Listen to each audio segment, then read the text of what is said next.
Jack Rodwell, Danny Drinkwater, Nicola Pepe, those are just 3 terrible Premier League signings. Ricky Alvarez, Timwe Bakayoko, Francis Jeffers, those are just 3 more. Didier Ndong, Winston Bogard, Shakodran Mustafi. Honestly, I could keep doing this for hours, and those are just 9 examples who all followed the same format. They went terrible Sunderland signing, terrible Chelsea signing, terrible Arsenal signing. Well done if you picked up on that, but don't worry if you didn't, there'll be no more puzzles for the rest of the video. I'm happy to pick up the slack from this point on. 9 of the 20 richest teams in the world play in the Premier League, 14 out of the richest 30, and 20 out of the richest 40. Yes, half of the world's 40 richest clubs compete in the Premier League, with the likes of Leicester, Ipswich and Southampton all raking in more money than Dutch giants Ajax, despite being dreadful and getting relegated with a combined 59 points. With great resources comes a great wasting of resources, quite often, as an ancient Chinese proverb once said. Probably. And that has certainly been the case among Premier League clubs. As wasteful as the Premier League has historically been, though, there is a theory that its most profligate days may well be behind it. Those 9 signings mentioned at the beginning of this video, ranging from the flop of Franny Jeffers to the total and utter car crash of Jack Rodwell, are 24 and 11 years old now, without wishing to make any of you feel as old as Roy Hodgson in his last stint at Crystal Palace. So let's not take the piss here. I certainly wasn't. Well, I think you are, but there you are. But what about the worst recent signings made by Premier League clubs? Well, it's funny that you should ask, really, because that's what I just spent a 5-hour train ride from Lille to Lisbon in 40-degree heat researching. So without further ado, who has never been signed by a Premier League club, let alone since 2020, and who would doubtless have been a brilliant signing rather than a terrible one even if he had, here is, in my view, the worst signing, or signings, made by every Premier League team since January 1st, 2020, almost exactly 5.5 years ago.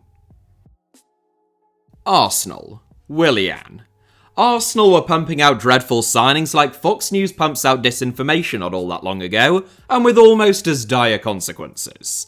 Late-stage Wenger heralded signings like Shakodran Mustafi and Lucas Perez. Meanwhile, Nicola Pepe, a club record signing in the summer of 2019, might have been the most calamitous of all. Since Mikel Arteta's appointment and the beginning of the 2020s, however, the catastrophic signings have been few and far between.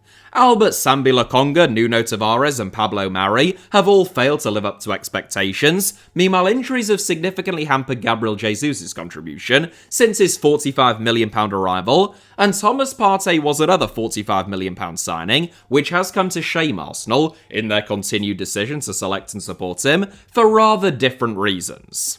He now looks set to leave the Gunners on a free. The worst Arsenal signing since 2020, from a football and financial perspective, might just be Willian though.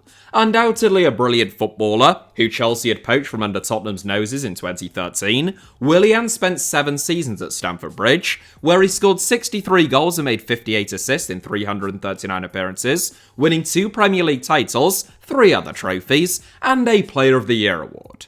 After contract negotiations with the Blues broke down, Willian departed on a free transfer in the summer of 2020, Mikel Arteta's first at the Emirates, joining Arsenal on a pretty hefty contract. Willian penned a 3-year deal worth a reported £240,000 a week, or nearly £40 million in total. The Brazilian only ever made 37 appearances for the Gunners, only 25 of which came in the Premier League, and they added up to a total of less than 16 full 90-minute appearances. Following a pair of assists on his debut against Fulham, he only scored 1 goal and made 5 assists in total. Thankfully for Arsenal, when Willian agreed to terminate his contract following 12 months at the Emirates, he wrote off the more than £20 million that the club still owed him, an act that, one imagines, not many footballers would have made. So it could have been an even worse signing, but even as it transpired, I think that Willian's signing still deserves to feature narrowly ahead of the likes of Lokonga and Tavares. Aston Villa. Philippe Coutinho. No one knows this, not even Unai Emery or Coutinho himself, but Philippe Coutinho is actually still contracted to Aston Villa, and he is still, rather bizarrely, one of the highest paid players at the club. Eye-catching during a half-season loan at Villa Park, under former Liverpool teammate Steven Gerrard, Villa announced the permanent signing of Coutinho at the end of the 2021-22 season for a reported fee of €20 million, or £17.2 million. That was arguably a bit of a coup at the time for a man who had joined Barcelona for a potential £142 million just 4.5 years earlier, becoming the third most expensive player in the entire history of the sport. Villa would also reportedly pay Coutinho about a quarter of what he was reported to earn in Catalonia, with his 4-year contract in Birmingham said to be worth £125,000 a week. That is £26 million over the course of the deal as a whole, plus a more than £17 million fee, taking the total cost of Coutinho's arrival up to in excess of £43 million before bonuses, sign-on fees, or loan fees were taken into account. Since then, Coutinho has scored, drumroll please, 1 goal and made no assists in 24 appearances at Villa Park, putting his estimated cost at around £40 million per goal scored, infinity pounds per assist, because he hasn't got a single one of them, at about £46,000 for every minute of football that he has played for the club. Following loan moves to Al Duhail in Qatar and Vasco da Gama in Brazil, the latter one still ongoing, Coutinho still has another year left on his deal with Villa, and that's enough to secure him a spot in this video, ahead of fellow Villa flops like Mbwana Samatta, Bertrand Traore, Morgan Sanson, and, arguably, at least in relation to the outlay on their fees and wages, Diego Carlos and Emi Buendia, during what has otherwise been an exceptionally successful period for the club. The last two both had brilliant games in Villa shirts, or have had in Buendia's case, but blew hot and cold when one considers how much they cost the club. Bournemouth. Enes Unal. It's only when you look at Bournemouth's signings in totality since 2020 that you realise just how marvellous most of their transfer business has been, rivalling the likes of Brighton and Brentford during that time, as 3 clubs all beginning with Bs have knocked it out of the park in the transfer market. Bristol Rovers fans must be wondering where it all went wrong. Nonetheless, from a narrow field, Enes Unal has probably been Bournemouth's most regrettable piece of post-2020 transfer business. The 28-year-old Turkish international has shown glimpses of what convinced Bournemouth to part with £13 million in order to sign him, most notably a brilliant free kick against West Ham, but since arriving on a permanent basis in May 2024, those moments have been few and far between. Unal only scored 2 goals and made 1 assist last season, as Andoni Iraola was forced to play the excellent Dango Ouattara through the middle when Evan Nilsson was sidelined. In fairness to Unal, he has had a wretched time with injuries. He tore his cruciate ligaments for the second time in his career in January, most likely ruling him out until October or November of next season, but even when fit, now in his late 20s, it seemed doubtful that he would become good enough to rival Evan Nilsson for a starting berth, be an adequate backup in line with Bournemouth's expectations, or ever come close to justifying his £13 million fee. So, for that reason, or those reasons, he features ahead of Hamid Traore, who is clearly a player of considerable talent, but things just haven't worked out for him on the south coast, and it seems unlikely that Iraola is going to find a place for him in the future, and arguably, also Julian Araujo, based upon his chunky wages and £8.5 million transfer fee, who has also had an absolutely torrid time with injuries at Bournemouth, and looked a little suspect positionally even when fit. Brentford. Fabio Carvalho. No team in England has had more consistently excellent recruitment since 2020 than Brentford, and I think there's every chance that even the player that I've picked for them, Fabio Carvalho, could well turn things around in West London. Carvalho features because he cost Brentford £22.5 million last summer, rising to £27.5 million subject to add-ons, making him one of the club's most expensive signings of all time, and one of their highest earners. And in return, he only managed 3 goals and 3 assists last season, and half of those came outside of the Premier League in 24 appearances, starting only 2 league games all season, reportedly falling out with manager Thomas Frank, and then missing the last few months of the season entirely with a shoulder injury. Pound for pound at this stage, therefore, Carvalho is probably Brentford's worst recent signing, ahead of Igor Thiago and Aaron Hickey, both of whom have been blighted by injuries with the Bees, and Thomas Strakosha, who was signed from Lazio on a free but was paid handsomely, and only played 2 Premier League games in 2 seasons at the club.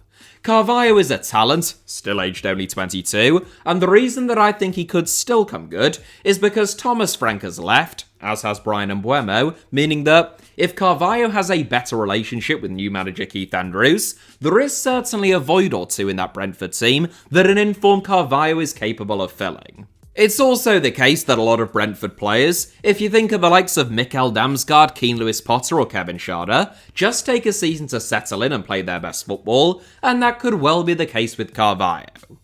Brighton. Ansu Fati. It might seem a bit rogue to pick a loan signing as the club's worst signing in over 5 years, but that overlooks the fact that 1. Brighton haven't made very many bad signings since 2020, and 2. Ansu Fati's loan was very expensive.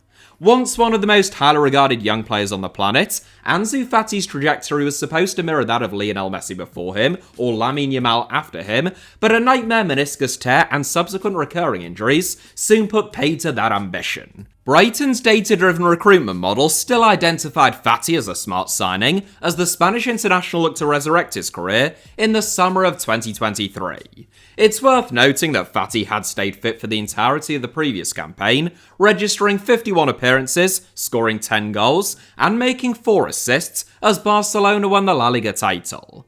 That's why Brighton were willing to cough up 80% of Fati's wages, which translated to approximately £160,000 a week, to take him on loan for the 2023-24 season. Brighton reportedly paid Barcelona €8.5 million to temporarily hire Fati's services in total, but in return, all they got was 27 appearances and 5 goal contributions, with only 2 of those goal contributions and 19 of those appearances coming in the Premier League. Fati returned to Catalonia, with his career not having been resurrected, but dealt a significant blow, and Brighton left with rare egg on their face. He barely featured for Barca last season, and is now on the verge of joining Monaco on a free transfer. Elsewhere, you could argue that Enoch Mwepu is objectively the worst Brighton signing, having been forced to retire at the age of only 24 because of a hereditary heart condition, just 15 months after his more than £20 million arrival.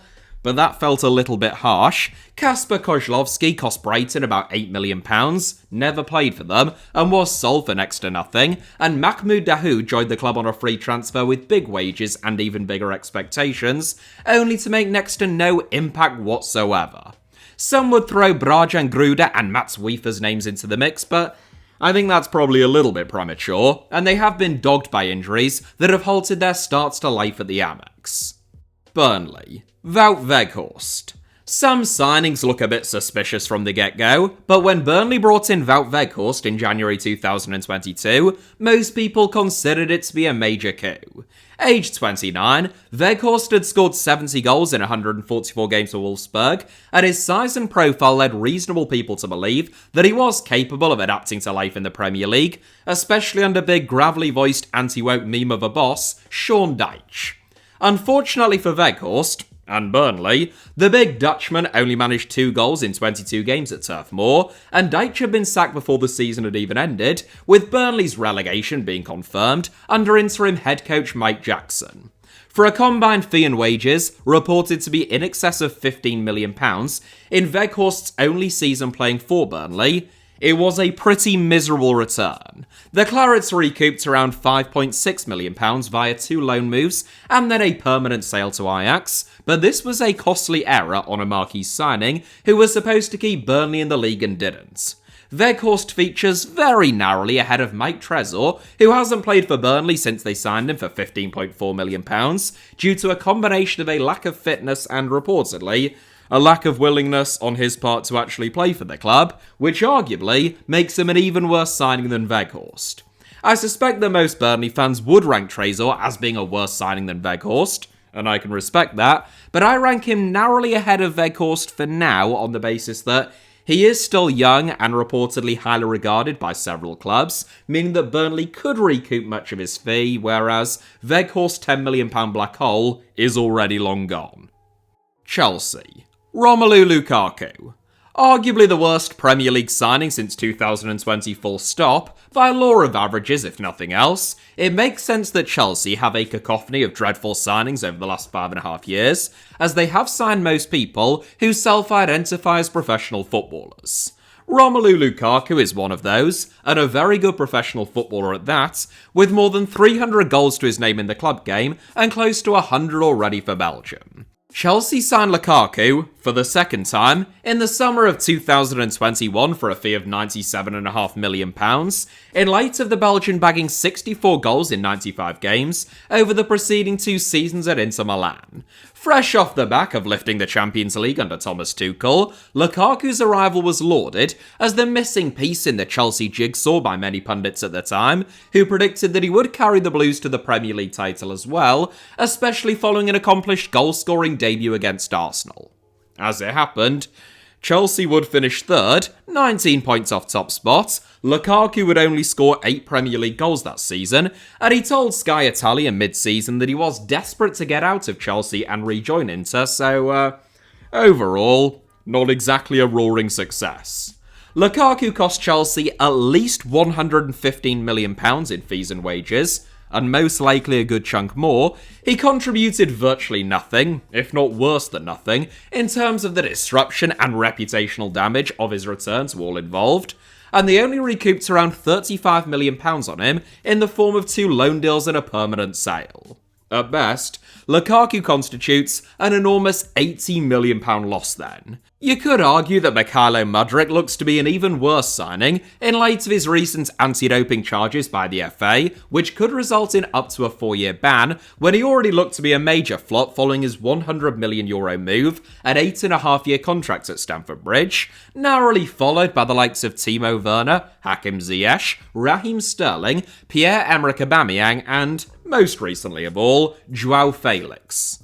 Chelsea really flying the flag then for continued Premier League wastefulness in an era of supposedly improved data-driven research and more intelligent recruitment. God bless them. Crystal Palace. Eddie Nketiah. It's easy to write off players who have already been sold for massive losses or are as good as finished, because someone like Eddie Nketiah could very quickly make me look very foolish, again, for selecting him, and, hand on heart, I hope that's what he does.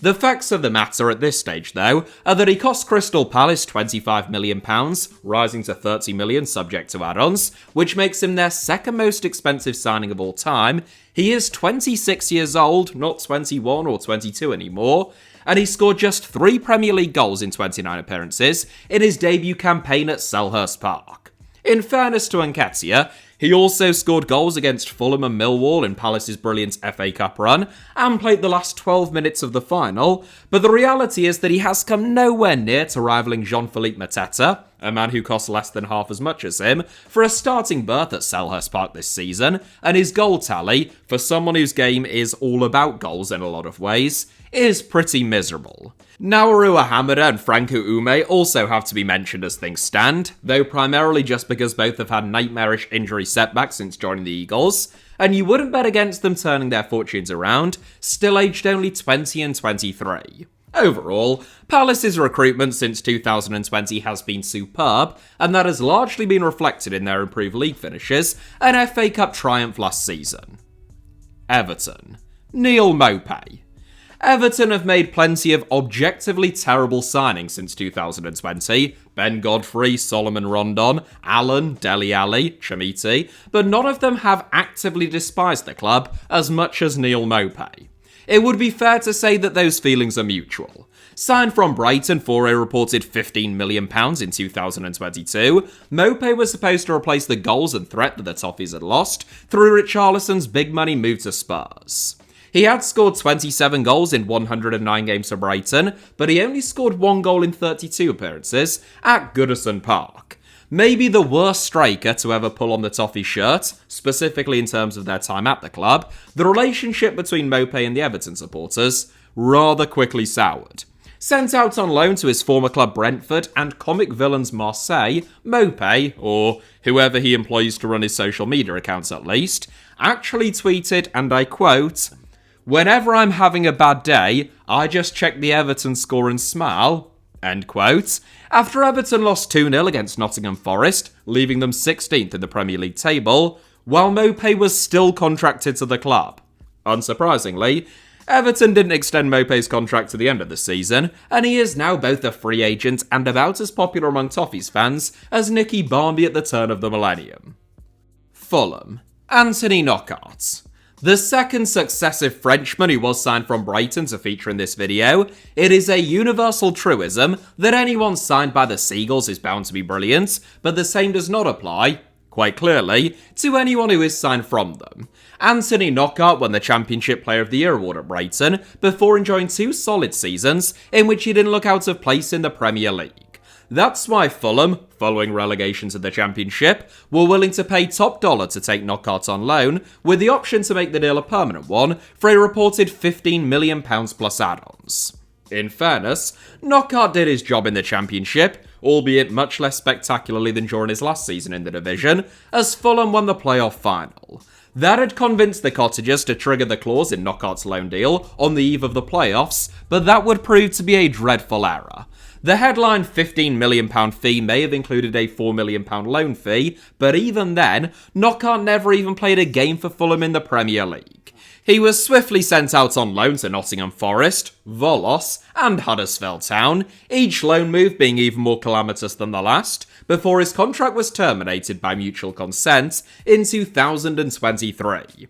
In total, Knockaert cost Fulham more than £20 million in fee and wages, and following his signing, he played 17 games, scored 0 goals, and made 0 assists. That's enough for him to feature ahead of, or below, I suppose, fellow dodgy post-2020 Fulham signings like Terence Congolo, Kevin Mbabu, and Carlos Vinicius. Leeds United. Jean-Kevin Augustin. Romelu Lukaku and Chelsea, I take it all back. The worst Premier League signing since 2020, and quite possibly the worst signing of all time, at least according to this excellent video all about it, is Jean-Kevin Augustin's unwanted move to Leeds United. Signed on loan by Marcelo Bielsa's side midway through their Championship title-winning campaign, Bielsa immediately took issue with both Augustin's fitness and application. He only played 3 games and 48 minutes of football for Leeds in total, but as part of his loan agreement, Leeds were obligated to sign Augustin, if they won promotion, for £17.7 million. Leeds attempted to get out of the deal on the basis that they actually won promotion outside of the date stipulated within the loan agreement as a result of the season being halted, postponed or delayed due to COVID-19. Augustin's parent club RB Leipzig didn't agree, taking the case to FIFA, where they won, so Leeds took the case to the Court of Arbitration for Sport, where they lost. They were ordered to pay Leipzig €21 million, or £18.4 million at the time, but things were about to go from bad to worse, as Augustin himself filed a complaint with FIFA over unpaid wages. The former French youth international had been left in limbo after Leeds refused to sign him, and he was successfully awarded £24.5 million by Leeds in unpaid wages. Leeds also appealed that judgment with the Court of Arbitration for Sport, initially at least, before withdrawing it, meaning that Augustin cost Leeds at least £42.9 million, and likely a whole lot more with legal fees, despite never actually playing for Leeds after they technically signed him. The likes of Diego Llorente and Helder Costa were also pretty bad net investments, but neither come anywhere close to Augustin. Liverpool. Darwin Núñez. Liverpool have made very few major errors in the transfer market in recent years, which is one of the reasons why they are able to invest so heavily in the current summer window. A rare blot, if not quite a major error, has been Darwin Núñez. The Uruguayan was snapped up by Jurgen Klopp's side in the summer of 2022 for an initial €75 million, rising to €100 million subject to add-ons, or £64 million rising to £85 million, having scored 34 goals in 41 games the previous season for Benfica. It was a fee so substantial that Nunez leapfrogged Virgil van Dijk as Liverpool's club record signing, but he failed to score at the same rate in the Premier League as he had done in Portugal, to put it mildly. Over the last 3 seasons, Nunez has scored 40 goals in 143 games at Anfield, so fewer than he scored in his last season at Benfica alone, only 25 goals over 3 seasons in the Premier League, and last season was actually his worst in front of goal, as opposed to showing green shoots of optimism, as he only struck 5 times in the league, scoring fewer goals than Dominic Szoboszlai. There's no doubt that Nunez is a player of real talent, who can be an absolute handful at times, and you wouldn't be surprised to see him become a monster in La Liga or Serie A, for example, in the near future. Nonetheless, for a guaranteed €75 million and a potential €100 million, Nunez has been a big disappointment, and it's now reported that the Reds may be willing to sell the Uruguayan for just €50 million, with the only offer currently on the table standing at €43 million, courtesy of Napoli. A quick shout out also to Federico Chiesa, the only signing from Arne Slot's first season in charge of the club, who is also now reportedly up for sale, but whose net loss to Liverpool is likely to be significantly less than Nunez's. Manchester City. Calvin Phillips. For a club that spends an awful lot of money, Manchester City don't have an especially long list of recent suspect signings. Certainly, they haven't got anything on Chelsea. In the last 5.5 years, Jack Grealish, for a then British record £100 million from Aston Villa, has aged pretty poorly, despite his contribution to the club's treble-winning campaign, and a £53 million fee for Matheus Nunes appears to be difficult to justify based upon the limited impact that he has made, as a makeshift right-back at times, but the obvious and right choice has to be Calvin Phillips. England's Player of the Year in the 2020-21 season, in which the Three Lions reached the final of the Euros, Phillips joined Man City after an injury-disrupted final season at Leeds, in which his boyhood club were relegated. Instrumental at Leeds, where he was transformed under Marcelo Bielsa, it's no secret that Guardiola takes great inspiration from the former Leeds boss, so from that perspective, maybe the move made some sense. In reality, Phillips rivaled Rodri for a starting berth at the Etihad in much the same way that I rivaled Fabio Cannavaro for the 2006 Ballon d'Or, or Mike Posner rivaled Bob Dylan for the Nobel Prize in Literature in 2016. Phillips, who is still only 3 years into a 6-year contract at Man City, has played a grand total of 914 minutes of football for the club, just 380 minutes, equivalent to 4 full 90s in the Premier League. He has had tragic and injury-disrupted loan spells at West Ham and Ipswich, and his own manager has called him overweight, before apologising for calling him overweight. But hey, let's just see what the next 3 years hold. Maybe he'll turn it around and justify his combined £90 million in reported transfer fee and wages. Manchester United. Antony. I was tempted to drift away from Antony for Manchester United, where there are no lack of excellent candidates, owing to his impressive loan spell at Real Betis and likely increase in market value. However, it's widely reported that the Red Devils would be open to offers of between 25 to 30 million euros this summer, probably owing to Antony's enormous wage demands that few clubs will be willing to meet, which is still pretty tragic for someone who cost the club 95 million euros 3 years ago, is still only 25, and who has done more of those weird pirouette things in a Manchester United shirt than he has either goals or assists. Donny van de Beek, Jadon Sancho, Mason Mount, Andre Onana, and some may even argue Manuel Ugarte would all be viable candidates, but Antony just about edges it, ahead of Van de Beek and Sancho for me. Newcastle United. Odysseos Vlachodimos. Newcastle United and Nottingham Forest maintain that there was no funny business in the movement of several players between the two clubs, for what some people considered to be unusually inflated fees, very conveniently for both clubs, within a PSR context. This is a phenomenon not solely reserved to these two clubs, which I have made an entire video about, but Supposing we take them at their word, there can be no doubt that Odysseas Vlachodimos is Newcastle's worst signing since 2020. Signed by Forest for an initial €4.9 million in 2023, Vlachodimos looked dreadful in his first few games at the City Ground, and he was dropped for Matt Turner, and later Matt Sells, after just 5 league appearances. That was apparently sufficient grounds for his value to rise from less than €5 million, which is what Forest paid for him, to £20 million, or over €23 million, a more than 4x increase in the space of 12 months in which Vlachodimos had done nothing other than look awful and get dropped. He has since made 1 appearance for Newcastle as a half-time substitute against AFC Wimbledon in the EFL Cup, more than justifying a transfer fee that makes him Newcastle's 14th most expensive signing of all time and world football's 20th most expensive keeper.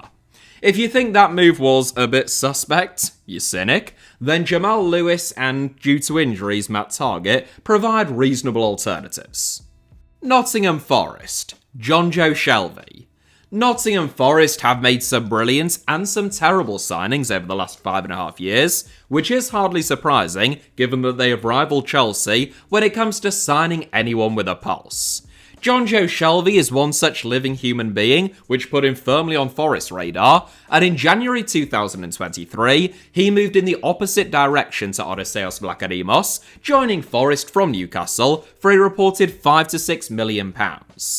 His fee was one thing, but his reported wages of more than £60,000 a week, at a 2.5-year deal at that, took the former Swansea star's overall cost up to around £14 million.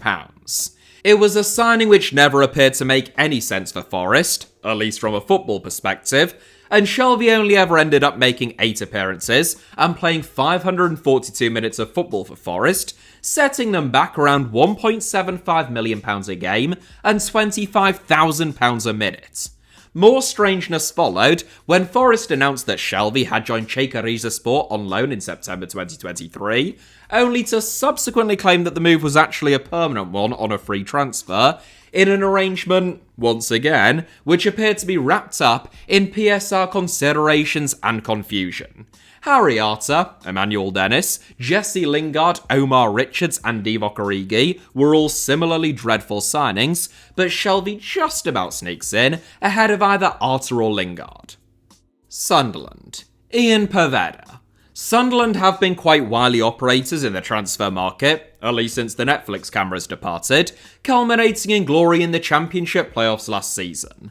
There has been a very sharp focus on youth, potential and sell-on value, and it may well prove that some of their additions, like Jewison Bene or Milan Alexic, 2 youngsters who have been blighted by injuries, turn out to be poor investments. Nonetheless, they are still young, and it's not inconceivable that, if they can stay fit, they could turn things around, most likely out on loan, and return to Sunderland to fight for a spot in the first team, or at least be sold on for a decent sum. That appears significantly less likely in the case of Ian Poveda, who Sunderland signed on a free transfer from Leeds United just 12 months ago. Poveda is 25 years old, which means that he really ought to be approaching his prime as a wide man, yet he didn't start a single game for the Black Cats last season, and he very rarely even made the matchday squad.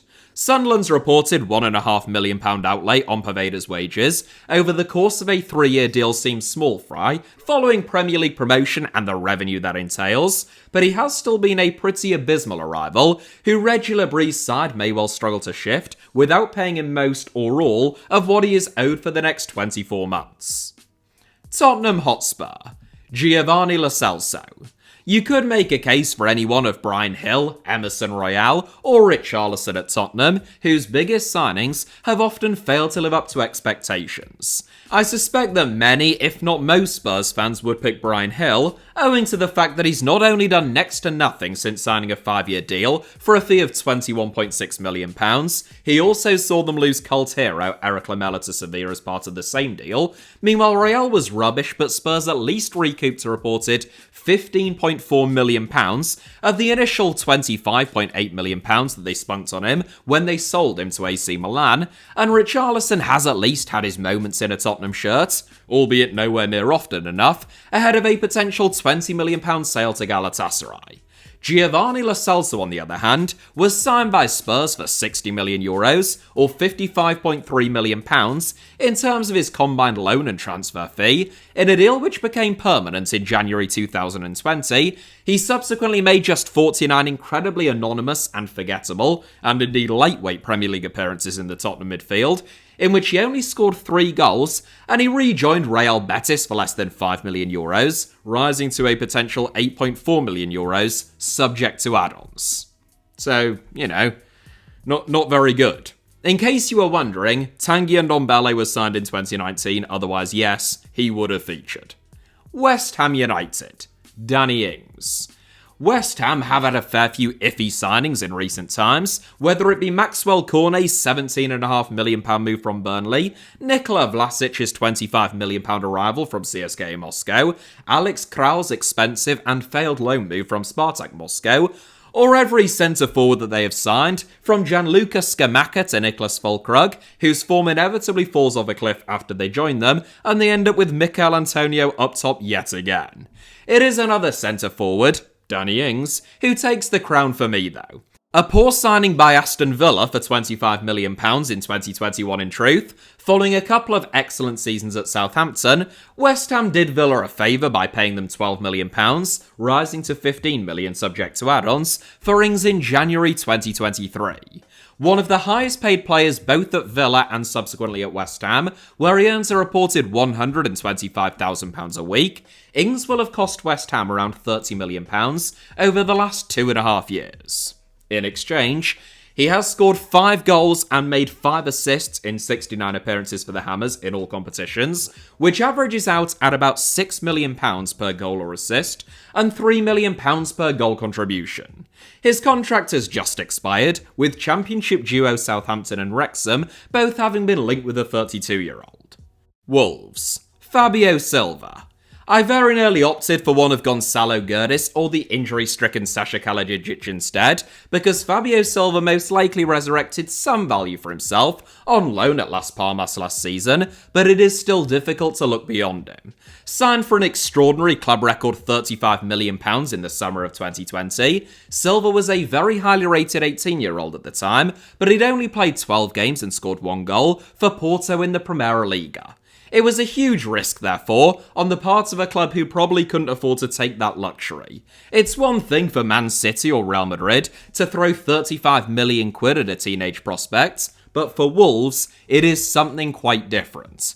It was a signing which, along with a few others, would have lingering PSR consequences over the next few years. Meanwhile, Silva was thrown into the action far earlier than anticipated, after starting centre-forward Raul Jimenez fractured his skull. He was nowhere near to being ready for Premier League football at the time, and the early introduction shot his confidence to pieces. He scored 4 goals in 37 games in his debut campaign, which wasn't great, but it was better than 0 goals in 26 games the following season, and 1 in 10 and 0 in 8 in the league in the one that followed.